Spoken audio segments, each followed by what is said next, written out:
Alright, so what we have here is it's a 2006 Denali, or a Yukon rather, with 5.3. We're doing a starter replacement. At this point we have our starter bolts already out. These are 13mm bolts, pretty standard, pretty standard starter, GM starter. Starter bolts are out. Also have our power wires removed from the back of the starter. It's our 8mm. That's our ignition wire. Our other one. The other one is our battery wire. Battery's unhooked, of course. The labor time on this job is about 3.5–4 hours. The issue comes in with clearance. GM didn't allow quite enough clearance to get the starter out. So this is what it looks like, the clearance issue. So we're hitting right on the corner of our transmission. So what we're going to do on this is, above the right side, front right drive axle, is our engine mount. Engine mount's right here. It's 2 bolts to secure our engine mount.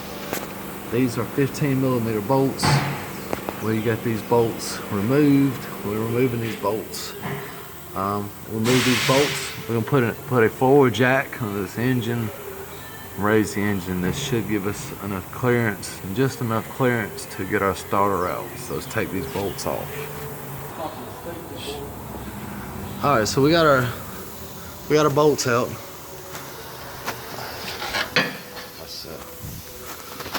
So we got our bolts out.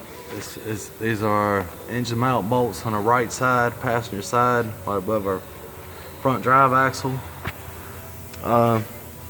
Since I got this vehicle on the lift, we used a jack stand. Same thing can be accomplished with the forward jack. The vehicle is raised, the engine, only the passenger side mount is loosened. So we've raised the engine 1/2 inch or so. In fact, the bolts, you can still see the bolts are about flush with the frame. So that's not even high enough to pull them out of the frame. So with that being said, our starter, this is going to give us just enough room to get our starter out. Just like that. GM starter. It's a 5.3 starter. It's a GMC Envoy. This is a 4-wheel drive vehicle.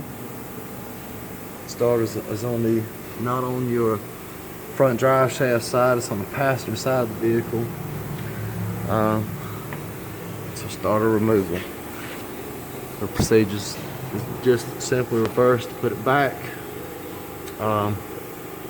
The labor time on this, like I said, calls for 3.8 hours. I've been on this vehicle about an hour and 15 minutes. Please comment if you have any questions. This concludes our video. Thank you.